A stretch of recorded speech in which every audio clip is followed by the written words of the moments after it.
जय श्री कृष्णा।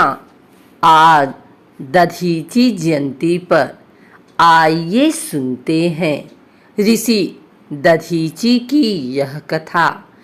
पुराणों में दधीची ऋषि का उल्लेख मिलता है। वे एक महान तपस्वी ऋषि थे। उनके पिता का नाम अथर्वा, माता का नाम चित्ती, पत्नी का नाम गभस्तिनी और पुत्र का नाम पिप्लाद ऋषि था। कुछ जगहों पर इनकी पत्नी का नाम शांति बताया गया है, तो करदम ऋषि की पुत्री थी। दधीची जयंती भाद्रपद शुक्ल पक्ष की अष्टमी को मनाई जाती है। कहा जाता है कि वृत्तासुर नामक राक्षस ने इंद्रलोक पर अधिकार कर लिया था और उसने सभी देवताओं को देवलोक से बाहर निकाल दिया था। सभी देवताओं ने ब्रह्मा जी से इस समस्या का निदान करने को कहा। ब्रह्मा जी ने कहा कि पृथ्वी लोक में दधीची नाम के एक महर्षि ऋषि रहते हैं। यदि वे अपनी अस्थियों का दान कर दें तो उन अस्थियों से एक वज्र बनाया जा सकेगा और उस वज्र की शक्ति से ही वृत्तासुर का वध हो सकता है, क्योंकि वृत्तासुर को किसी भी अस्त्र शस्त्र से नहीं मारा जा सकता। इसके अतिरिक्त और कोई दूसरा उपाय नहीं है।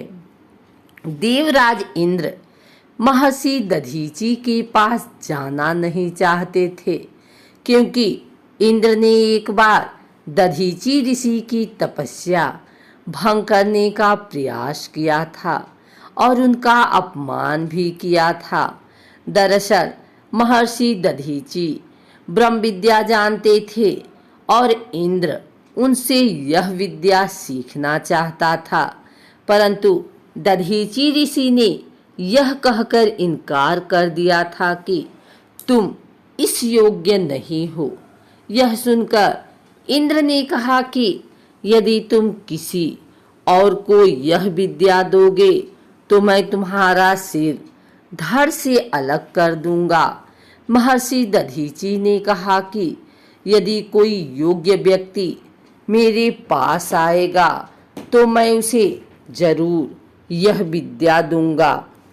कुछ समय बाद अविश्विन कुमार उनसे यह विद्या सीखने के लिए पहुँचे, तो महर्षि दधीची ने कहा कि मैं तुम्हें यह विद्या जरूर सिखाऊंगा, परंतु इंद्र ने मेरा सिर धड़ से अलग करने की धमकी दी है। यह सुनकर अश्विनी कुमारों ने महर्षि दधीची के धड़ पर अश्व का सिर लगाकर ब्रह्म विद्या प्राप्त कर ली। जब यह बात इंद्र को पता चली तो उन्होंने महर्षि दधीची का सिर धड़ से अलग कर दिया। इसके बाद अश्विनी कुमारों ने महर्षि के असली सिर को फिर से धड़ से लगा दिया। यह देखकर इंद्र ने अश्विनी कुमारों को स्वर्ग से निकाल दिया। इसी घटना के कारण इंद्र महर्षि दधीची के पास जाने से कतरा रहे थे।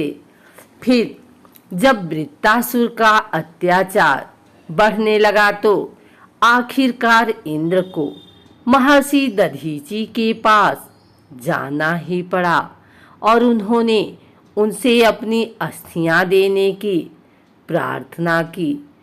देवताओं के कल्याण और असुरों के वध के लिए दधीची ने वज्र के निर्माण हेतु अपनी अस्थियां दान कर दी थी।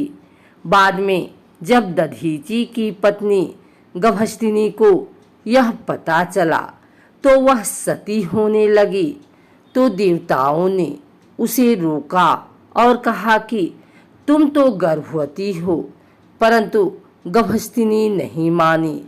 तब देवताओं ने उसके गर्भ को निकालकर पीपल को उसका लालन पालन करने का दायित्व सौंपा।